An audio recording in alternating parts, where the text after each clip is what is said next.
இப்போது புதிய அறிமுகம் ஆச்சி ஹோட்டல் சாம்பார் 50 கிராம் ரூபாய் 20 மட்டுமே.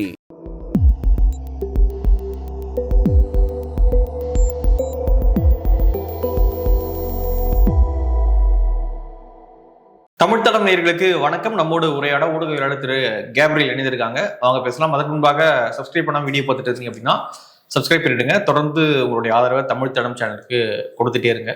வணக்கம். வணக்கம். வேலூர்ல விஜய் மீட்டிங் போட்டிருக்காரு. ஸோ பெரிய கூட்டம் கூடியிருக்கு. அசம்பாவித சம்பவங்கள் எதுவும் இல்லாம நல்ல வாய்ப்பாக நடந்து முடிஞ்சிருக்கு. ஏன்னா விஜய் அவர்கள் கூட்டம் போட்டாலே ஏதாவது நடக்கும் அப்படின்ற மாதிரியான ஒரு சிச்சுவேஷன் தான் நடந்துகிட்டு இருக்கு. இதுவே ஒரு பெரிய வெற்றி தான். எதுவும் நடக்கலன்றது, எதுவும் நடக்காம நல்லபடியா அந்த கூட்டம் வந்து நடந்து முடிஞ்சிருக்கு. ஏன்னா கடந்த கூட்டம் சேலத்துல போட்டாங்க. இப்ப வெயில்ல வந்து ஒருத்தர் இறந்து போனாரு. இப்போ அந்த மாதிரியான இறப்புகள் நடக்கக்கூடாது அப்படின்னு பந்தல் போட்டாங்க. உச்சி வெயில நடத்துறோம் சரி அப்படின்னு சொல்லிட்டு பந்தல் போட்டாங்க. ஸோ எப்படி பாக்குறீங்க இந்த ஸ்பீச்சுமே வந்து டிஎம்கே வர்சஸ் டிவிகே அப்படின்னு நரேட்டிவ் வந்து ஃபுல்லா இருந்தாரு. அதுக்கப்புறம் சின்ன குட்டி கதையும் சொல்றாரு. குட்டி கதையில எனக்கு தெரிஞ்ச ஒரு டிஎம்கே மட்டும் அடிக்கல, அவரு என்டிகே போன்ற கட்சிகளையும் லைட் டச் பண்றாருன்னு நினைக்கிறேன். எப்படி பாக்குறேன்? அதான் நீங்க சொன்னது போல இப்ப ஒரு நிகழ்வை நடத்துறாங்கன்னா அந்த நிகழ்வு என்ன இம்பாக்ட் ஏற்படுத்தி இருக்கு, பெரிய வெற்றியா, அதெல்லாம் தாண்டி பெரிய அசம்பாவிதம் எதுவும் நடக்கலன்றதே பெரிய ஒரு வெற்றி தான் டிவிகேவுக்கு. ஏன்னா அவங்க எந்த நிகழ்வு நடத்தினாலும் ஏதோ ஒரு அசம்பாவிதம் ஸ்டார்டிங்ல இருந்தே நடந்துகிட்டே இருக்கு.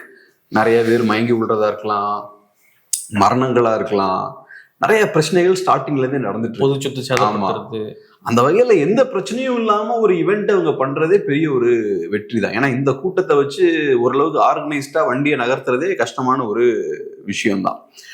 அதுபோக நான் நோட் பண்ண இன்னொரு விஷயம் என்னன்னா, விஜய் அவர்களை நிறைய பேர் கேலிலாம் பண்றாங்க இல்லையா, ஏதோ ஒரு வகையில பர்சனலா அவரது ஹர்ட் ஆகுதுன்னு நினைக்கிறேன். பர்சனலா ஏதோ ஒரு வகையில அவர் அஃபெக்ட் பண்ணுது. இந்த குட்டி கதையை பார்க்கும்போது எனக்கு அப்படிதான் தோணுச்சு. இப்போ நயினார் நாகேந்திரன் அவர்கள் திருஷா பத்தி பேசியிருந்தாரு இல்லையா, சோ அதன் பிறகு நடக்கக்கூடிய ஒரு கூட்டம் இது. ஸோ அது மனவேதனை ஏற்படுத்தி இருக்குமோ மேபி, எனக்கு இன்னும் அப்படிதான் தோணுது. அவரை என்ன விஜய் அவர்களை பெரிய லெவல்ல இந்த லாஸ்ட் 30 years இந்த அளவுக்கு அட்டாக் பண்ணிருக்க மாட்டாங்கன்னு நினைக்கிறேன். சினிமா ரீதியா அட்டாக் பண்ணிருப்பாங்க. ஒரு சினிமா ஹிட் ஆயாச்சுன்னா அதை ஈஸியா ஓவர் கம் பண்ணி வந்துருவாரு, அவர் என்ஜாய் பண்ணிருப்பாரு. ஆமா. ஆனா இங்க டிஃப்ரெண்டா இருக்கு. இப்ப இங்க கடுமையா பிடிச்சி அட்டாக் பண்றாங்க. ஏதோ ஒரு வகையில அதை ஹர்ட் பண்ணுது. அதான் நிறைய மீட்டிங்ல பேசும்போது எல்லாரும் நம்மள கேலி பண்றாங்க, அதை பண்றாங்க, இதை பண்றாங்க, பட் அதெல்லாம் மீறி நாங்க வந்துருவோம் எடுத்தோன்னே உறுதிமொழி எடுக்கிறாரு. அதுக்கப்புறம் பார்த்தோம்னா ஒரு குட்டி கதை சொல்றாரு. அந்த குட்டி கதையோட கான்செப்டே என்ன, ஒரு சின்ன பையன், அந்த சின்ன பையன்றது விஜய் தான். அவர் டிவிகேன்றாரு, பட் அந்த சின்ன பையன்றது விஜய் தான். ஒரு பெரிய எதிரிய வீழ்த்துறாருன்றதை விட கரெக்டா வழி கொண்டு வராரு.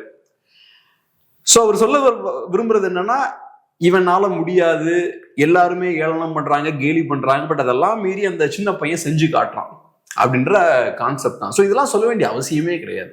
உலகத்துல நிறைய அரசியல்வாதிகள் வந்திருக்காங்க. இதெல்லாம் பெரிய இஷ்யூவே கிடையாது. இப்ப நீங்க முசோலினியோட ஹிஸ்டரியை படிச்சீங்கன்னா பெரிய பிரச்சனைகள் எல்லாம் ஃபேஸ் பண்ணி தான் பவருக்கு வர்றாரு. அதிகாரத்தை கைப்பற்றணும்னா நிறைய பிரச்சனைகள் நீங்க ஃபேஸ் பண்ணி தான் ஆகணும். ஒரு பெண்ணா ஜெயலலிதா அவர்கள் எவ்வளவு பிரச்சனைகளை, எவ்வளவு அவமானங்களை ஃபேஸ் பண்ணிருப்பாங்கன்னு பார்த்திருப்பீங்க. கருணாநிதி அவர்களும் அதே மாதிரி நிறைய அவமானங்களை ஃபேஸ் பண்ணியிருப்பாரு. ஹிட்லர் நிறைய அவமானங்களை ஃபேஸ் பண்ணாரு. நெல்சன் மண்டேலா நிறைய அவமானங்களை ஃபேஸ் பண்ணாரு. எதுவும் நடக்காம சும்மா ஈஸியாலாம் நீங்க மேல வந்துட முடியாது. நீங்க ஹைப்பர் சென்சிட்டிவா இருக்கீங்க. ஆனா பொலிட்டிக்கல் பவரை நீங்க பெற்றெடுக்கணும்னா ஈஸியா நடக்காது. நிறைய அவமானங்களை ஃபேஸ் பண்ணி தான் ஆகணும். இப்படிலாம் பதில் சொல்லிட்டு இருக்க வேண்டிய அவசியமே கிடையாது. இவ்வளவு சென்சிட்டிவாகவும் இருக்கக்கூடாது. வாய் இருக்கு, நசனசன்னு பேசிக்கிட்டே இருக்காங்க. ஆமா, அது கோபம் வருது பாருங்க, அவருக்கு ஹர்ட் ஆகுதுல, ஏதோ ஒரு வகையில உள்ள ஹர்ட் ஆகுறதுனாலதான் இந்த மாதிரியான வார்த்தைகள்லாம் வருது. அப்புறம் பொலிட்டிக்ஸ்ல இன்னொன்னு நான் சொல்றேன். இப்ப நான் ஒரு தலைவர்னு வச்சுப்போமே, என்ன நீங்க பர்சனல் அட்டாக் பண்றதுனால நான் பதில் சொல்லிட்டு அவசியமே கிடையாது. நான் ஒரு இஷ்யூவே கிடையாது. நிஜமான இஷ்யூ தான் இஷ்யூ. தமிழ்நாட்டுல இந்தந்த பிரச்சனைகள் இருக்கு, அந்தந்த பிரச்சனைகள் இருக்கு, அதை பத்தி பேசிதான் என் டைமை நான் வேஸ்ட் பண்ணும். நான் பாட்டுக்கு வந்து என்ன பத்தியே பேசிட்டு இருக்க கூடாது. தமிழ்நாடு இஸ் விஜய், விஜய் இஸ் தமிழ்நாடு அப்படின்னு பேசுறாரு. இதை ஒரு காலத்துல Stalin is Russia, Russia is ஸ்டாலின்னு சொன்னாங்க ஸ்டாலினோட சகாக்கள். அதே மாதிரி Indira Gandhi is India, India is Indira Gandhi அப்படின்ற மாதிரி காங்கிரஸ்காரங்க சொன்னாங்க. இப்ப அதே விஷயத்த இவரு சொல்றாரு. சோ யார் அதை சொல்றா? சர்வாதிகாரிகள் மோஸ்ட்லி இந்த விஷயத்தெல்லாம் என்கரேஜ் பண்ணவங்களாம் இருக்கலாம். அவங்களாவது பரவாயில்ல, அவங்களோட ஆதரவாளர்களும் அதை சொல்லுவாங்க, அதை ரசிப்பாங்க அந்த தலைவர்கள்லாம். இவரே பேசிக்கிட்டு இருக்காரு. ஒரு விதமான ஒரு நார்சிசிசம் ரொம்ப அருவருப்பா இங்க வெளிப்படுது. அதுவும் இருக்கு. ஒண்ணு அவரு கேலி பண்றாங்க, உடனே அட்டாக் எல்லாம் பண்றாரு. ரெண்டாவது பார்த்தோம்னா தமிழ்நாடு இஸ் விஜய், விஜய் இஸ் தமிழ்நாடு அப்படின்ற மாதிரி சொல்றாரு. ரெண்டாவது இன்னொன்னு என்ன சொல்றாருன்னா, விஜயை நீங்க அவமானப்படுத்துற தமிழ் மக்களை அவமானப்படுத்துற மாதிரின்றாரு. என்ன இது, என்ன கதை? சோ ஃபர்ஸ்ட் விஜய் இஸ் தமிழ்நாடுன்னு சொல்லிக்கிறீங்க, ரெண்டாவது விஜய் அவமானப்படுத்துற தமிழ்நாட்டு மக்களை அவமானப்படுத்துற மாதிரி. இதெல்லாம் என்ன பேச்சு இதெல்லாம்? இப்ப நான் ஒரு இண்டிவிஜுவல் தன்னை ஒரு மாநிலத்தோட ஒப்பிட்டு பேசுறது எவ்வளவு முட்டாள்தனமான விஷயம். ஒரு இண்டிவிஜுவல்ன்றது ஒன் சிங்கிள் லைஃப், ஒரு மாநிலம்ன்றது 8 கோடி மக்கள். சோ ஒரு இண்டிவிஜுவலை 8 கோடி மக்களோட இக்குவேட் பண்றதுன்றது எவ்வளவு மடத்தனமான விஷயம். அத கூச்சு நாச்சமே இல்லாம பேசுறாரு. ஒரு பீப்புள், ஒரு மக்கள் பிரதிநிதியா இருந்தா கூட நீங்க சொல்லலாம். கரெக்ட். ஒரு சிஎம் சொல்றாரு, ஒரு எம்பி எம்எல்ஏ சொல்றாரு, கூட சொல்லக்கூடாது. ஒரு லாஜிக் இருக்குன்ற. ஆனா இதுல ஒண்ணுமே இல்ல. நீங்க உங்களை ஒரு ரெப்ரசன்டேட்டிவா பார்க்கலாம், ஆனா முதல்ல நீங்க மக்கள் முன்னாடி ஹம்பிளா வந்து நிக்கணுங்க. ஹம்பிளா இருக்கணும். நீங்க இந்த மாதிரிலாம் பேசிட்டு இருக்க கூடாது. நீங்க வந்து உங்க சினிமா ஸ்டைல்ல நீங்க வரீங்க. சினிமா ஸ்டைல்ல பஞ்ச் டயலாக் எல்லாம் பேசுறது இருக்குல்ல, நான் 1000ல் ஒருத்தன் அப்படின்னு பேசுறது இருக்கு. உங்களை நீங்க குளோரிஃபை பண்ணி பேசுறதா சினிமால வச்சுக்கணும். இது அரசியல். அரசியல்ல வரும்போது நீங்க ஹம்பிளா இருக்கணும். ஏன் ஹம்பிளா இருக்குன்னு நான் சொல்றேன், ஏன்னா நீங்க மக்கள் சேவைக்காக இங்க வந்திருக்கீங்க, மக்களுக்காக நீங்க வேலை பார்க்கணும். நீங்க பீப்புள் சர்வன்ட். சினிமால அப்படி கிடையாது. நீங்க சினிமால நீங்க ஒரு பெரிய ஸ்டார், உங்களை சுத்தி அந்த ஸ்கிரிப்ட் ரிவால்வ் ஆகும், நீங்க 100 பேர் அடிச்சு வெளில தள்ளுவீங்க, பெரிய பஞ்செல்லாம் அடிப்பீங்க. நான் ஒருத்தன் முன்னேறுவதற்காக 1000 பேர் நான் காலியாக்குனாலும் பரவாயில்ல, ஏறி குதிச்சு போட்டு போய்கிட்டே இருப்பேன். இப்படிலாம் டயலாக்லாம் நீங்க பேசலாம். அதெல்லாம் கைதட்டி சிரிப்பாங்க எல்லாம். சாரி, சிரிக்க மாட்டாங்க, கொண்டாடுவாங்க. ஆனா நீங்க அரசியலுக்கு வரீங்கன்னா இந்த மாதிரிலாம் பேசக்கூடாது. இது காட்டக்கூடிய விஷயம் என்ன, நீங்க ரொம்ப செல்ஃப் சென்டர்டா இருக்கீங்க. செல்ஃப் சென்டர்டா இப்ப நீங்க வெளில வந்து பேசுறதே ரொம்ப அபூர்வம். அதுல வந்த உடனே ஃபர்ஸ்ட் என்ன பண்றீங்க, ஏதோ ஒரு உறுதிமொழி எடுக்கிறீங்க. ரெண்டாவது ஒரு 4 நிமிஷம் பார்த்தா அந்த குட்டி கதையை வச்சு பேசுறீங்க. அதுக்கப்புறம் விஜய் இஸ் தமிழ்நாடுன்னு பேசுறீங்க. விஜய் அசிங்கப்படுத்தினா தமிழ்நாட்டை அசிங்கப்படுத்துறதுன்னு பேசுறீங்க. அப்புறம் அழுதுட்டாரு. அப்படியா? அழுதாருன்னு நினைக்கிறீங்களா? ஒரு கண்ணீர் கலங்கி, கண்ணெல்லாம் கலங்கி இப்படி நடந்தாரு, அப்படி வந்தாரு. சரி, அப்படிதான் போடுறாங்க, கண்ணீர் விட்டாரு விஜய் அப்படின்னு. சரி, கண்ணீர் விட்டாருன்னே வச்சுப்போம். இப்ப நீங்க வரதே மாசத்துக்கு ஒரு காலம். அப்படி வரும்போது நீங்க என்ன பண்ணணும், மக்கள் பிரச்சனைகளை பேசணும், இஷ்யூஸை பேசணும், ஏதோ ஒண்ணு ஆக்கப்பூர்வமா பேசணும். மேடைக்கு வந்ததுக்கு அப்புறமும் உங்க பஞ்சாயத்தை பேசிட்டு இருந்தா, நாங்க இங்க பாதிக்கப்பட்டிருக்கோம், எங்களை டார்கெட் பண்றாங்க, எல்லாரும் நம்மளதான் அட்டாக் பண்றாங்க, ஃபுல்லா உங்களை பத்தியே பேசிட்டு இருக்கீங்க. நீங்க என்ன கடவுளா? நீங்க இப்படி ஒரு அரசியல் நீங்க பண்ணணுமா என்ன?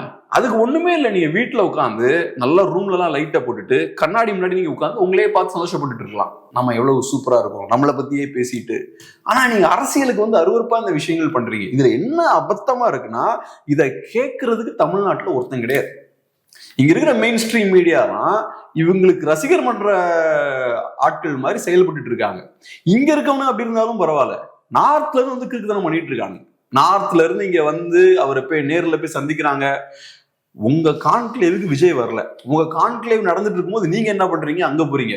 அங்க போய் ஒரு பேட்டி எடுத்தா கூட பரவாயில்ல, அங்க போய் என்ன பண்றீங்க, விஜய் கூட பேசிட்டு வரீங்க. பேசிக்கிட்டு அது ஏதோ பெரிய சாதனை மாதிரி, நாங்க விஜயோட பேசிட்டோம், விஜயோட இன்டராக்ட் பண்ணிட்டோம், விஜய் சூப்பரா பேசுறாருங்க, வெரி ஹம்பிள், சூப்பரா பேசுறாரு. இது பேரு மீடியாவா? இதுதான் உங்க வேலையா? நீங்களா ஜேர்னலிஸ்டா? அவரை வச்சு உங்களை வச்சு பப்ளிசிட்டி கிரியேட் பண்ணிட்டு இருக்காரு. அதுக்கப்புறம் ராஜ்தீப் அங்க போறாரு, அவர் ஒரு போட்டோவை கிளிக் பண்ணிக்கிறாரு, பேட்டி கொடுக்க மாட்டாராம், மீடியாவோட இன்டராக்ட் பண்ண மாட்டாராம். ஆனா ஆஃப் த ரெக்கார்ட் அவர் பேசுவாராம். அவரோட நீங்க சும்மா போய் கொஞ்சம் ஒரு 20 மினிட்ஸ் நீங்க ஸ்பெண்ட் பண்ணிட்டு வரலாம். மைக்கேல் ஜாக்சன் எல்லாம் பாத்தீங்கன்னா அவரோட நெவர்லாண்ட் ரான்ச் வேலைக்கு சில நேரங்களில் ஊடகவியலாளர்லாம் கூப்பிட்டு கொஞ்ச நேரம் நம்ம இன்டராக்ட் பண்ணி அனுப்புவார். அப்புறம் அவங்க வெளில வந்து இந்த மாதிரி மைக்கேல் ஜாக்சனை பார்த்தேன், he was very great person. அவர் ஓகே, அவர் என்டர்டெய்னர், அது பண்றாரு. நீங்க அரசியல்வாதி இல்ல, நீங்க அதே மாதிரி செயல்பட முடியாது இல்ல. நீங்க அப்படி செயல்பட்டாலும் மீடியா அந்த மாதிரி செயல்படக்கூடாது இல்ல. இங்க பார்த்தோம்னா நம்ம local Tamil media complete break down. இவங்க எதை பத்தியும் பேசுறது கிடையாது. இந்த மாதிரி ஒரு ஈவெண்ட் நடந்ததுன்னா போதும், அதுக்கப்புறம் எல்லாம் வரிசையா லைவ போட வேண்டியது, பாட்டை போட வேண்டியது, தேவையில்லாத ஹைப்பை கொடுக்க வேண்டியது. அதுக்கப்புறம் நேஷனல் மீடியா பார்த்து அவங்களும் இதே ரேஞ்சில் தான் அதை கவர் பண்றது. யாராவது கிரிட்டிக்கலா கேட்கறாங்களா, இவர் பேசுறாரு, இப்ப நம்ம அனலைஸ் பண்றோம், எவ்வளவு செல்ஃப் சென்டர்டா இருக்காருன்னு தெரியுது. நீங்க பேசுறது ஒரு 30 மினிட்ஸ் பேசுறீங்க, அதுல 15 மினிட்ஸ் உங்களை பத்தியே பேசுறீங்க, நீங்க ஃபேஸ் பண்ண பாதிப்புகள் பத்தி பேசுறீங்க, உங்களை எல்லாரும் டார்கெட் பண்ணாங்கன்னு பேசுறீங்க, விஜய் இஸ் தமிழ்நாடுன்னு சொல்றீங்க, ஒரு குட்டி கதைன்னு சொல்றதும் உங்களை பத்தி தான் பேசுறீங்க, என்ன அண்டர் எஸ்டிமேட் பண்ணாதான் நான் திருப்பி ரீபவுண்ட் ஆவேன், ஸ்டாலின் வர்சஸ் விஜய்ன்னு சொல்றீங்க. எல்லா இடத்துலயுமே உங்களை தான் நீங்க சென்டர் பண்ணி பொலிட்டிக்ஸ் பண்றீங்க. மக்களோட பிரச்சனையே பேசல. 41 பேர் இறந்ததை பத்தி பேசல, ஆனா உங்களை பத்தி பாதி நேரம் பேசுறீங்க. பேசுற 30 நிமிஷத்துல 15 மினிட்ஸ் உங்களை பத்தி பேசுறீங்க. இது பேசிக்கா இதை அனலைஸ் பண்ண முடியாது அங்க இருக்கிற மீடியாக்கெல்லாம். விஜயோட பர்சனாலிட்டி எப்படி இருக்கு, அவர் எப்படி பொலிட்டிக்ஸ் அணுகிறாரு, இந்த மாதிரியான விஷயங்கள் பேசுறதால மக்களுக்கு ஏதாவது பிரயோஜனம் இருக்கா? இந்த ஆங்கிள் மீடியா விஜயோட அரசியல் அணுகியாச்சுன்னா அப்ப விஜய் என்ன பண்ணுவார்? நாளைக்கு வேற வழி இல்லாம விஜய் மாறுவாரா மாற மாட்டாரா? அப்புறம் விஜயே பார்ப்பாரு, நம்ம இப்படிதான் இருக்குமோ, ரொம்ப மோசமா இருக்கே, இது கொஞ்சம் லைட்டா மாத்திப்போம், நமக்கு அந்த நார்சிசம்லாம் இருக்கலாம், அதை உள்ளுக்கு வச்சுப்போம், வெளியே எக்ஸ்பிரஸ் பண்ணாம பாத்துக்கலாம். குறைந்தபட்சம் வெளியே எக்ஸ்பிரஸ் பண்ணாமலாவது இருக்கணும்ல. நிறைய பேருக்கு உள்ளுக்குள்ள அழுக்கு இருக்கும், வெளில காட்டிக்க மாட்டாங்க. அப்படியாவது கொஞ்சம் கண்ட்ரோல்ல வைக்கணும். அதெல்லாம் எதுவும் இல்லாம ரொம்ப ஓப்பனா பிளேட்டண்டா இன்னைக்கு ரொம்ப ஓவரா பேசியிருக்காரு அந்த விஷயங்கள்லாம். விஜய் இஸ் தமிழ்நாடா? அப்ப விஜய் பிறக்கிறதுக்கு முன்னாடி தமிழ்நாடு எங்க இருந்துதான்?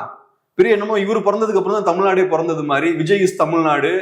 இதுக்கெல்லாம் எவ்வளவு திமிரு இருக்கணும் இந்த பேச்செல்லாம் பேசுறதுக்கு. அப்ப 8 கோடி மக்கள் என்ன எதுக்கு இருக்கீங்க?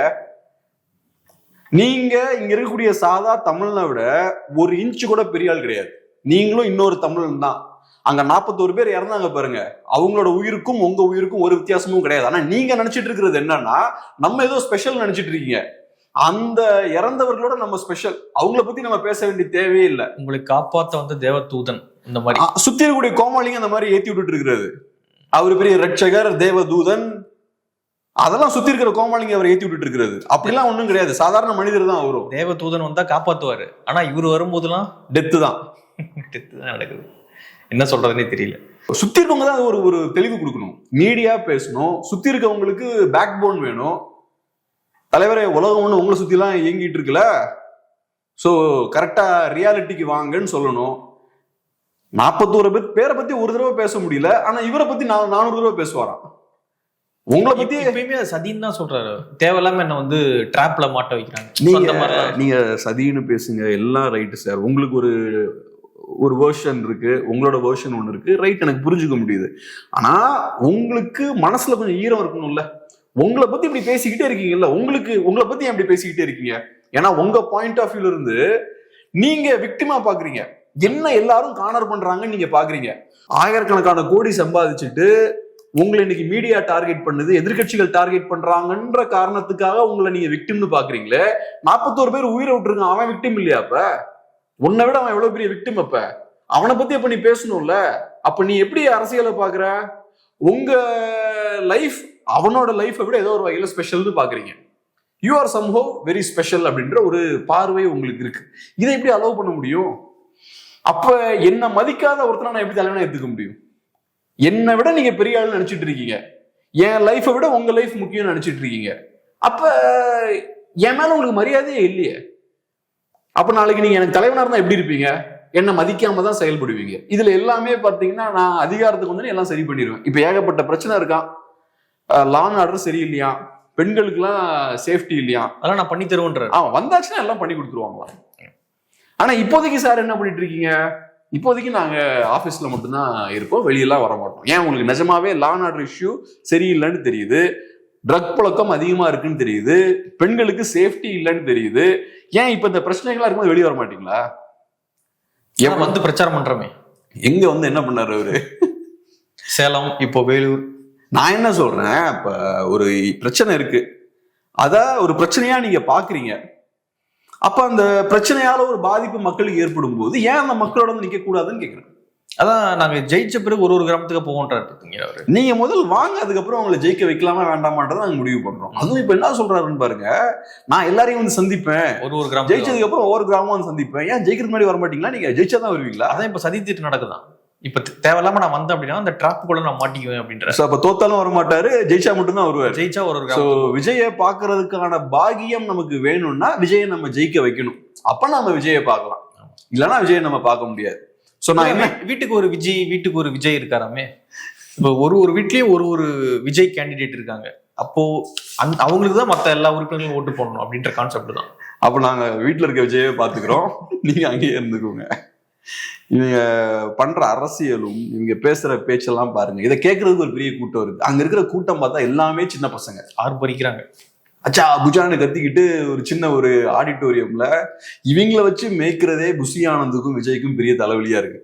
ஒவ்வொரு தடவையும் இவங்களை கூட்டும் போது எதையாவது ஒரு பிரச்சனையை கிளப்பி விட்டுறாங்க. இந்த தடவை தான் பிரச்சனை இல்லாம வந்தோமா போனோமான் இருந்திருக்காங்க. இல்ல இந்த தடவையும் வந்து விஜய் போயிட்டு இருக்கும் பொழுது முன்னாடி போய் நிக்கிறது, கை காட்டுறது, அப்புறம் கீழே நிறைய பேர் உழுதுட்டானுங்க. அதனாலதான் அவர் முடிச்சுட்டு போகும்போது சொன்னாராமா, வராதிங்க யாரும், நான் 4 மணி நேரத்துல போய் ஆகணும் சென்னைக்கு, யாரும் பின்னாடி வராதிங்கன்னு சொன்னார். ஏன்னா வரும்பொழுது அவர் பார்க்க வரோம் அப்படின்ற பேர்ல கீழே தொப்பு தொப்புன்னு விடுறானுங்க. அதையும் கண்டுக்காம அவர் போயிட்டே இருக்காரு, அவங்களும் அதை கண்டுக்காம வணங்க வைக்கிறானுங்க. இந்த மாதிரி இருந்தது. அதை பாருங்க, அவங்களுமே விஜய் தன்னையும் தன் ரசிகர்களும் எப்படி பாக்குறாரோ அதே மாதிரிதான் ரசிகர்களும் விஜயை பாக்குறாங்க. விஜய்க்கு ரசிகர்கள் மேல ஒரு மரியாதையே இல்லை. அவரு தன்னை ஒரு கடவுள் ஸ்தானத்துல வச்சுதான் பாக்குறாரு, ரட்சகர் மாதிரி தான் அவரு பாக்குறாரு. ரசிகர்களும் அப்படிதான் பாக்குறாங்க. இவர் ஏதோ பெரிய ஸ்பெஷலான ஆள். அப்படி இருந்தாலே ஒரு கேவலமான கூட்டம்னு அர்த்தம். செல்ஃப் கான்பிடன்ஸே இல்லாத, முதுகெலும்பு இல்லாத கூட்டம்னு அர்த்தம். நீங்க வந்து என்னைக்கும் உங்களை விட பெரிய இடத்துல ஒரு தலைவன் வைக்கக்கூடாது. தலைவன் கிடையாது, எவனையுமே வைக்கக்கூடாது. உங்களை விட பெரிய ஆள் அந்த உலகத்துல யாருமே கிடையாது.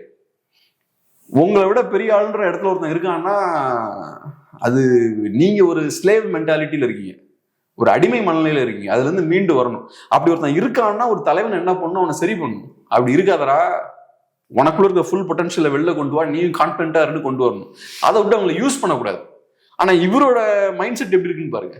இவர் லிட்டரலா ட்ரெயின் பண்றாரு, எல்லாத்தையும் ஸ்லேவா இருக்கிறது தான் ட்ரெயின் பண்றாரு.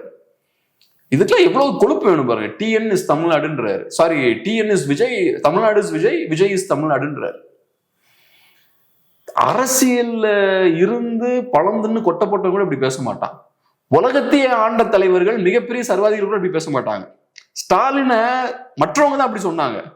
Stalin is Russia, Russia is Stalin. Stalin சொல்ல. இந்திரா காந்திக்கும் அதே மாதிரிதான். இந்திரா காந்தி சொல்லல. இந்தியாவே ஆட்டி படைத்த தலைவர் ஸ்டாலின். ஒரு பாதி உலகத்தை ஆட்டி படைச்ச ஒரு சர்வாதிகாரி. ஏறக்குறைய ஒரு பாதி உலகம் ரஷ்யாவோட இன்ஃபுளுன்ஸ்ல தான் இருந்தது. டைரக்ட் கண்ட்ரோல்லனாலும் ரஷ்யாவோட இன்ஃபுளுன்ஸ் கீழே தான் ஒரு பாதி உலகம் இருந்தது. அவரு கூட அவரா சொல்லிக்கல. பட் இந்த சர்க்கஸ் கும்பலை பாருங்க, விஜய் இஸ் தமிழ்நாடுன்னு கூச்சநாச்சமே இல்லாம தமிழ் மக்களை பார்த்து சொல்ல முடியுது. இதை சொல்லிட்டு தமிழ் மக்கள் ஓட்டு போடுவாங்கன்னு நம்புறாங்க அவங்க. இப்போ வேலூர் கூட்டம் நடந்து முடிஞ்சிருக்கு. இதற்கு முன்பாக நாம் தமிழர் கட்சி சனிக்கிழமை கூட்டம் போட்டிருந்தாங்க. அந்த கூட்டம் முடிஞ்சு திங்கட்கிழமை விஜய் அவர்கள் கூட்டம் போட்டிருக்காரு. போட்டி கூட்டமா எடுத்துக்கலாமா? இது போட்டி கூட்டம்லாம் கிடையாது, டைவர்ஷன் கூட்டம். விஜயோட பொலிட்டிக்ஸ் வந்து ஸ்டார்டிங்ல இருந்தே டைவர்ஷன் பொலிட்டிக்ஸ் தான். நீங்க நல்லா கவனிச்சீங்கன்னா, நான் சொன்னது போல திமுகவை எதிர்க்கிறது இவர் அரசியல் கிடையாது. அதிமுகவோட ஓட்டை உடைக்கிறது தான் இவர் அரசியல். திமுக எதிர்ப்பை டைவர்ட் பண்ணி விடுறது. திமுக எதிர்ப்பு அந்த சைடு இருக்கு, அதிமுக பக்கம் இருக்கு, அதை டைவர்ட் பண்ணி இந்த பக்கம் திருப்பிடுறது. இது ஒரு விதமான ஒரு டைவர்ஷன் அரசியல். நீ நல்லா பாத்தீங்கன்னா ஸ்டார்டிங்ல இருந்தே இபிஎஸ் ஏதாவது ஒரு இஷ்யூவை கையில் எடுத்தாருன்னா விஜய் உள்ள வண்டியில ஏறுவார். இபிஎஸ் கஸ்டடியல் இஷ்யூ எடுத்தாரு, டாஸ்மாக் பிரச்சனை எடுத்தாரு, அந்த டாஸ்மாக் ரெய்டு எல்லாம் நடந்தது இல்ல, அந்த இஷ்யூ எடுத்தாரு. இவரும் பாத்தீங்கன்னா உடனே அதை பேசுவார். அது வரைக்கும் பேச மாட்டார். இபிஎஸ் பேசி ஒரு நாள்ல இவரும் பேசுவார். சோ இபிஎஸ்க்கு ஒரு அட்டென்ஷன் கிடைக்குதுன்னா பேரலா விஜய் உள்ள இறங்குவாரு. இபிஎஸ்க்கு அட்டென்ஷன் கிடைக்காது, அதை அப்படியே அந்த இஷ்யூவை கையில் எடுத்துருவார். மீடியா உடனே விஜய் பேசிட்டாருன்னு முக்கியத்துவம் விஜய்க்கு கொடுப்பாங்க. இப்பயும் அதே தான். ஒரு பெரிய ஒரு ஈவென்ட் நடக்குது, ஒரு கட்சி மீடியா அட்டென்ஷன் எதுவும் இல்லாம, மீடியா சப்போர்ட் இல்லாம பெரிய ஒரு நிகழ்வு நடத்துறாங்க. உடனே அடுத்த நாள் இதை பண்றாங்க. இவங்க ஒரு நாள் விட்டு பண்றாங்களா? ஒரு வாரத்துக்குள்ள பண்ணிடுறாங்க. ஆமா, ஒரு நாள் கேப்ல திரும்ப பண்றாங்க. சோ அதை எப்படி பாக்குறது? இப்ப என்டிகே ஒரு பெரிய ஒரு மாநாடு நடத்துறாங்கன்னா அது ஒரு குறைந்தது ஒரு 4-5 days ஒரு பேசு பொருள் அது இருக்கணும்ன்றது அவங்களோட விருப்பமா இருக்கும். டக்குன்னு நீங்க என்ன பண்றீங்க, இந்த மீட்டிங் ஏற்கனவே மீடியா என்டிகேயோட மாநாட பெருசா கவர் பண்ணல, அது கொடுக்க வேண்டிய முக்கியத்துவத்தை கொடுக்கல, கொஞ்சம் நெஞ்சம் பேசிட்டு இருக்காங்க, அதையும் நீங்க தட்டிட்டு போகணும்னு பாக்குறீங்க. சோ இது வந்து டைவர்ஷன் பாலிடிக்ஸ். விஜயோட அரசியல் ஸ்டார்டிங்ல இருந்து டைவர்ஷன் பாலிடிக்ஸ் தான். இந்த டைவர்ஷன் பாலிடிக்ஸ் வந்து யாருக்கு சாதகமா அமையுது? டைவர்ஷன் நடக்குதுன்னா டைவர்ஷனுக்கு ஒரு பர்பஸும் இருக்கு, ஒரு இன்டென்ஷனும் இருக்கு. சும்மா டைவர்ஷன் பெர்சே பண்ண மாட்டாங்கல்ல, டைவர்ஷன் பண்ணுறதுக்காக பண்ண மாட்டாங்கல்ல, ஒரு இன்டென்ஷனும் ஒரு மோட்டிவ் இருக்கணும்ல. ஸோ மோட்டிவ் என்ன, இன்டென்ஷன் என்ன? மோட்டிவ் என்னன்னா தமிழ் மக்களை நிஜமான மாற்றுல இருந்து வேற பக்கம் திருப்பிடணும். நிஜமான மாற்று அரசியலா என்டிகேவை பார்க்க கூடாது தமிழ் மக்கள். அதே மாதிரி மக்களோட கோபம் திமுக பக்கம் திரும்பிடக்கூடாது. அதே மாதிரி திமுக மேல அதிருப்தியில் இருக்க மக்களோட வாக்குகள் அதிமுகவுக்கு போயிடக்கூடாது. அதை டைவர்ட் பண்ணி விட்டுறணும். இதை தவிர வேற ஒன்றும் பண்ணல. 2 எலெக்ஷன் இருக்க மாட்டாங்க பாருங்க. இன்னைக்கு இவ்வளவு பேசிட்டு இருக்காங்க பாருங்க, இவங்க யாரும் இருக்க மாட்டாங்க. துண்டை காணும் துணியை காணும் 2 எலெக்ஷன்ல எல்லாரும் பாத்தீங்கன்னா செதற போறாங்க எல்லா சைட்லயும். நான் அது உங்களுக்கு அடிச்சு சொல்றேன், இன்னைக்கு நீங்க மார்க் பண்ணி வச்சுக்கோங்க. இதோ இப்ப நான் சொல்ற இந்த வீடியோவை எல்லாமே சேவ் பண்ணி வச்சுக்கோங்க. 2 எலெக்ஷன்ஸ்க்கு அப்புறம் இந்த பார்ட்டி இருக்காது. இங்க இப்ப பெரிய வீராவசனம் பேசுறவங்க எல்லாருமே இன்னைக்கு எந்த கட்சி எதிர்க்கிறாங்களோ அந்த கட்சியில தான் மோஸ்ட்லி பேசிடுவாங்க. அது தாண்டி சம்பந்தமே இல்லாத நீங்க சொல்றீங்களா கொள்கை எதிரி, அந்த எதிரி இந்த எதிரி சொல்றீங்களா, அந்த கட்சிகளையும் பேசிடுவாங்க அவங்க. மோஸ்ட்லி இன்னைக்கு யார பெருசா எதிர்க்கிறாங்களோ அந்த கட்சியில போய் அவங்க சேருவாங்க. கிட்டத்தட்ட ஒரு கமல் கட்சி மாதிரி, கமல் கட்சி மாதிரியே பண்ணுவாங்க. கரெக்டா 100% பண்ணுவாங்க. இன்ஃபேக்ட் அதெல்லாம் ஏற்கனவே பண்ண ஆரம்பிச்சிட்டாங்கன்னு வச்சுக்கோங்க. இவங்க எல்லாத்துக்கும் ஒரு பொலிட்டிக்கல் பிளாட்ஃபார்ம் தேவை, அதுக்கு இதை யூஸ் பண்ணிக்கிறாங்க. ஓகே, மக்களை அரசியல் மயப்படுத்துறதுக்கு ஒரு சைட்ல எல்லாரும் கஷ்டப்பட்டுட்டு இருக்கும் தமிழர்கள். தமிழ் மக்களை பொலிட்டிசைஸ் பண்ணுன்றதுக்காக இவங்க பாருங்க தமிழ் மக்களை அடிமைப்படுத்துறதுக்கான வேலைகள் பார்த்துட்டு இருக்காங்க. நான் தான் தமிழ்நாடு அப்படின்றாங்க, தமிழ்நாடே நான் தான்டா அப்படின்றாங்க. ஓகே, இப்போ ஓவராலா பார்க்கும்பொழுது இந்த கூட்டம் வழக்கமான ஒரு டிவிகே கூட்டம் தான். முதல்ல இருந்து இப்போ வரைக்கும் டிவிகே கூட்டத்தில் ஒன்றும் பெரிய டிஃபரன்ஸ் கிடையாது. எல்லாத்துலயும் சிம்பிள் ஃபார்முலா. ஃபர்ஸ்ட் ஸ்டார்டிங்ல பாத்தீங்கன்னா ஃபார்முலா ரொம்ப கிளியரா இருந்தது. வெறும் ஆன்டி டிஎம்கே மட்டும்தான், அதை தாண்டி எதுவுமே இல்லை ஸ்டார்டிங்ல நடந்த மீட்டிங்லலாம். அப்புறம் பாத்தீங்கன்னா அது கூட சேர்ந்து வேற ஒரு எலிமெண்ட்டையும் ஆட் பண்ணிக்கிறாங்க. ஏடிஎம்கேவை பலவீனமா காட்டுறது, லைட்டா ஏடிஎம்கேவை சீன்றது, ஏடிஎம்கேவை வீக்காவும் காட்டுறது. அப்புறம் ரியாக்ஷன் வருது. ஒண்ணு ஃபர்ஸ்ட் நீங்க திமுக மட்டும் அட்டாக் பண்றீங்க, அப்ப திமுக மட்டும் உங்களை எதிர்க்கிறாங்க, ஏடிஎம்கே பிஜேபி உங்களை எதிர்க்கல. அப்புறம் நீங்க என்ன பண்றீங்க, ஏடிஎம்கே பாஜக கிட்டயும் வம்பிழுக்கிறீங்க. அதுக்கப்புறம் எல்லாரும் சேர்ந்து அடிக்கிறாங்க. பாஜக திமுக அடிக்கிறாங்க, என்டிகேவும் உங்களை அடிக்கிறாங்க, திமுக காரங்களும் உங்களை கடுமையா விமர்சிக்கிறாங்க. அப்புறம் அந்த விஷயம் நடக்கும்போது உங்களுக்கு தெரியுது அதை நம்ம ஹேண்டில் பண்ண முடியல. எல்லாரும் நமக்கு எதிராக திரும்புறாங்கன்னா நம்ம கோமாளிகளா மீடியால சித்தரிக்கப்படுறதுக்கான வாய்ப்பு இருக்கு. ஃபர்ஸ்ட் பிஜேபியும் ஏடிஎம்கேயும் உங்க சைட்ல இருந்தப்ப அந்த பிரச்சனை உங்களுக்கு இல்லை. இன்னைக்கு அப்படி இல்லை, எல்லாரும் சேர்ந்து உங்களை சிரிச்சா அப்புறம் நீங்க உங்ககிட்ட அது பிரச்சனை இருக்குன்னு ஆகி போயிருங்கள. ஸோ இப்ப புரிஞ்சிருச்சா உங்களுக்கு, நம்ம அட் அ டைம்ல மல்டி ஃப்ரண்ட்ஸ்ல சண்டை போட முடியாது. வார் ஆன் 2 ஃப்ரண்ட்டுமாங்க. போர் நடக்கும்போது ஒரு சைட்ல சண்டை போட்டா வார் ஆன் 1 ஃப்ரண்ட், 2 நாடுகளோட அட் டைம்ல சண்டை போட்டா வார் ஆன் 2 ஃப்ரண்ட்ஸ். விஜய் பாக்குறாரு அட் அ டைம்ல 3 பேரோட சண்டை போட்டு இருக்கோம், இது நமக்கு தாங்காது. சரி ரைட், இப்ப திரும்ப பேக் டு ஸ்கொயர் 1. ஸ்டார்டிங்ல எப்படி திமுக மட்டும் அட்டாக் பண்ணாங்களோ அதே இடத்துக்கு வந்துட்டாங்க. Only attack DMK. இப்ப ஸ்டாலின் சார் ஸ்டாலின் சார், அதுலயும் பெரிய டீப்பான பொலிட்டிக்கல் அட்டாக்ஸ் எல்லாம் ஒண்ணும் கிடையாது. சும்மா பேசிக்கா இந்த மாதிரி சில பிரச்சனைகள் இருக்கு, சரி அதுக்கு நிவாரணம் என்ன, சொல்யூஷன் என்ன, நான் தான் சொல்யூஷன், நான் தான் தமிழ்நாடுன்ற மாதிரி சொல்யூஷனும் நான் தான். என்ன அதிகாரத்துல உட்கார வைங்க, அதுக்கப்புறம் பாத்துக்கலாம். அதுக்கு முன்னாடி நான் இப்படி சொல்யூஷன் அது சொல்யூஷன் இல்ல நான் களத்துக்கு வந்து போற அதெல்லாம் நல்லா பண்ண முடியாது. எனக்கு பிஸியா இருக்கேன். அதுவும் நான் மென்டல் ஸ்ட்ரெஸ்ல இருக்கேன். ஜனநாயகன் படம் வேற ரிலீஸ் ஆகல. எனக்கு உனக்கு விளக்கம்லாம் சொல்லிட்டு இருக்க முடியாது. பிரச்சனை இருக்கு, சரி பண்ணிடுவேன், என்ன பவருக்கு மட்டும் கொண்டு வாங்க, அவ்வளவுதான் உங்க வேலை, அவ்வளவுதான். அதை தாண்டிலாம் நான் பெருசா பேசிட்டு இருக்க மாட்டேன். அந்த இடத்துக்கு வந்துட்டாங்க அவங்க. இதை கான்பிடென்டா நம்ம கிட்ட சொல்றாங்க. எனக்கு இன்னும் நான் ஜீர்ணிக்கவே முடியலங்க. தமிழ்நாடு விஜய்னு சொல்றதெல்லாம் எவ்வளவு என்னால சத்தியமா ஜீர்ணிச்சுக்க முடியல என்னால. அதை கேட்கறவன் எவ்வளவு மடையனா இருக்கணும். இவனுங்கெல்லாம் இவ்வளவுதான் தெரிஞ்சுதானே அவர் பேசுறாரு. இவங்க எல்லாம் எவன் கேட்பான்னு தைரியத்துல தானே பேசுறாரு. இந்த மாதிரி அமெரிக்கால பேச முடியுமா, பிரான்ஸ்ல பேச முடியுமா? எனக்கு தெரிஞ்சு எவனுமே இப்படிலாம் பேசுறது கிடையாது. இங்க இருக்கிற மீடியாவும் சரி இதெல்லாம் பேசுறது கிடையாது. சும்மா உட்காந்துக்கிட்டு விஜய்க்கு 40% ஓட்டு இருக்குமா 60% ஓட்டு இருக்குமா டிஸ்கஸ் பண்ணிட்டு இருக்காங்க. இவர் பாட்டுக்கு இப்படி பேசிட்டு இருக்காரு. இப்போ முன்னாடி விஜய் அவர்கள், அதாவது கரூர் சம்பவம் நடக்கிறதுக்கு முன்னாடி விஜய் அவர்கள் கையாண்ட அந்த பிரச்சார யுக்தி அப்படின்றது வேற மாதிரி இருந்துச்சு. அந்த சம்பவம் நடக்குது, அதுக்கப்புறம் சேலம் மீட்டிங்க்கு பிறகும் இப்போ வேற மாதிரி மாத்திட்டாங்க. மொத்தமா டென்ட் போட்டு அதுக்குள்ள நடத்துற மாதிரியான ஒரு விஷயத்தை கொண்டு வந்துட்டாங்க. ஸோ இது மக்களிடையே ஒரு இம்பாக்ட் ஏற்படுத்துதா எப்படி பார்க்க? ரசிகர்களை தாண்டி பொதுமக்கள் கிட்ட போய் சேர்ந்தா தானே அது பெரிய வாக்காக மாற முடியும். 1% வாங்க. இப்ப விஷயம் என்னன்னா, மாற்றம் கொண்டு வர வேண்டியது எங்கன்னா தொண்டர்கள் மத்தியில. அங்க மாற்றம் கொண்டு வர முடியாது. ஏன்னா அவங்க எல்லாம் ரசிகர்கள், அவங்களை நீங்க அரசியல் மயப்படுத்தவே முடியாது.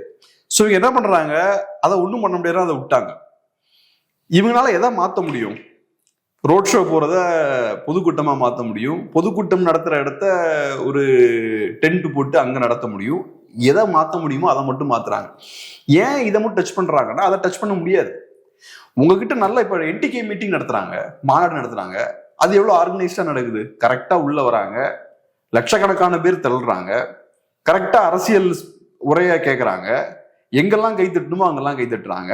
முடிஞ்ச உடனே சேர்லாம் நீட்டா அடுக்கி வச்சுட்டு போறாங்க. நீங்க அந்த அரசியலை ஏத்துக்குங்க, ஏத்துக்காம போங்க. நான் அந்த அரசியல் எல்லாருமே ஏத்துக்கணும்லாம் சொல்லல. மேபி தவறான அரசியலா கூட இருக்கட்டுமே, ஆனா அவங்க அரசியல் மயப்பட்டவர்களா இருக்காங்க. கரெக்டா? டிசிப்ளின். ஆமா, டிசிப்ளின்டா இருக்காங்க, ஒரு பொலிட்டிக்கல் கேடர் பேஸா இருக்காங்க. உங்ககிட்ட அது இல்ல. இப்ப நீங்க வந்தீங்கன்னா அடிச்சு சேர்லாம் உடச்சு காலி பண்ணிடுவீங்க, ஸ்டேஜ்ல ஏறுவீங்க. அங்க இருக்கிற அது என்ன சொல்றது, இந்த தண்ணிக்கெல்லாம் அந்த இதெல்லாம் வச்சிருந்தாங்க, அதெல்லாம் அடிச்சு உடைக்கிறீங்க. டாய்லெட்ஸ் எல்லாம் அடிச்சு உடைக்கிறீங்க. அது காரணம் என்னன்னா, நீங்க இதுக்கு தான் ட்ரெயின் ஆயிருக்கீங்க. தியேட்டருக்கு போறது, சேர் அடிச்சு உடைக்கிறது, கண்ணாடி அடிச்சு உடைக்கிறது, கலக்கிட்டோம்ல, அசத்திட்டோம்ல, ஸ்கிரீனை கிழிக்கிறது, வெடி போடுறது உள்ள. இதுதான் சாதனைன்னு நீங்க பார்த்து பழகணும். நீங்க ஒரு டிஸ்ட்ரப்டிவான கேரக்டர். நடிகர்கள் முதல்ல ரசிகர்களை டிஸ்ட்ராய் பண்ணுவாங்க, ரசிகர்கள் சொசைட்டியை டிஸ்ட்ராய் பண்றாங்க. இது எல்லாமே நடிகர்களே சில மனிதர்களோட டிஸ்ட்ரக்ஷன்ல தான் அவங்க வாழ்ந்துட்டு இருக்காங்க. நிறைய பேரோட வாழ்க்கைய சீரழிச்சு தான் அவங்க வாழ்ந்துட்டு இருக்காங்க. அப்புறம் இவங்க அந்த டிஸ்ட்ரக்ஷனை வெளியில காட்டுறாங்க. அவ்வளவுதான். சொசைட்டியை டேமேஜ் பண்றது, டேமேஜ் பண்ணிக்கிட்டு நான் பெரிய ஆளுன்ற மாதிரி எஸ்டாப்ளிஷ் பண்றது. ஒரு விஷயத்தை உடைக்கிறது ரொம்ப ஈஸி, கன்ஸ்ட்ரக்டிவா ஒண்ணு கட்டுறது தான் ரொம்ப கஷ்டம். சோ அப்ப இவங்களுக்கு தெரியுது நம்ம ரசிகர்களை ஒன்றும் பண்ண முடியாது. அப்படியே ரசிகர்களை மாத்த முடியும்னாலும் இவங்க மாத்த மாட்டாங்க. அவன் மாறிட்டானா அப்புறம் யாரு கூட்டத்துக்குலாம் வர்றது, யாரு பால் அபிஷேகம் பண்றது, யாரு கட் அவுட் வைக்கிறது? அதனால நடிகர்களுக்கு தெரியும் நம்ம ரசிகர்கள் இப்படி இருக்கிறதா நமக்கு நல்லதுன்னு. சோ அவங்கள மாத்தவும் முயற்சி பண்ண மாட்டாங்க. அப்ப ரைட், இவங்க ஒரு மாதிரி கட்டுக்கடங்காதவர்களா இருக்காங்க, அரசியலுக்கு சரிப்பட்டு வர மாட்டேங்கிறாங்க. அப்ப என்ன பண்ணலாம்? ரைட்டு, கொஞ்சம் வெயில் எல்லாம் நிற்கும் போது கொஞ்சம் நிழல் கொடுப்போம், அப்ப கொஞ்சம் தண்ணி எல்லாம் மேபி கொஞ்சம் கொடுப்போம், கூட்டத்தை ரொம்ப சேர விடாம ஓரளவுக்கு கண்ட்ரோலா கூட்டத்தை வைப்போம். 20,000 பேர்னு சொன்னாங்கன்னா பிரச்சனை வருது. ஓரளவுக்கு கண்ட்ரோலா இவங்கள யூஸ் பண்றாங்க. ஃபர்ஸ்ட் கண்ட்ரோலே இல்லாம எக்ஸ்ப்ளாய்ட் பண்ணாங்க, அப்பதான் 41 பேர் இறக்குறாங்க. இப்ப இவங்கள கண்ட்ரோல்டா யூஸ் பண்ணுவோம், ஒரு கண்ட்ரோலுக்குள்ள வச்சு யூஸ் பண்ணுவோன்ற இடத்துக்கு வந்திருக்காங்க. ஸோ அதனால இது காட்டக்கூடிய விஷயம் என்னன்னா, இது ஒரு பொலிட்டிக்கல் பார்ட்டியே இல்லை. ஒரு நார்மலான ஒரு பொலிட்டிக்கல் பார்ட்டியா இருந்தா கூட, நீங்க பெரிய முற்போக்கான அரசியல் கட்சியா இருக்கணும் அவசியம் இல்லை. ஒரு நார்மல் பொலிட்டிக்கல் பார்ட்டி கூட பெட்டரா ஆர்கனைஸ் பண்ணுவாங்க. அவங்க கிட்ட ஒரு அப்பாரட்டஸ் இருக்கும், ஒரு மெக்கானிசம் இருக்கும், அதை பேஸ் பண்ணி ஒரு ஈவெண்ட்டை ஈஸியா நடத்துவாங்க. இவங்களுக்கு அது கூட இல்லை. பார்க்கலாம். நிறைய விஷயங்கள் நம்மளோட பகிர்ந்துக்கிட்டீங்க. நன்றி.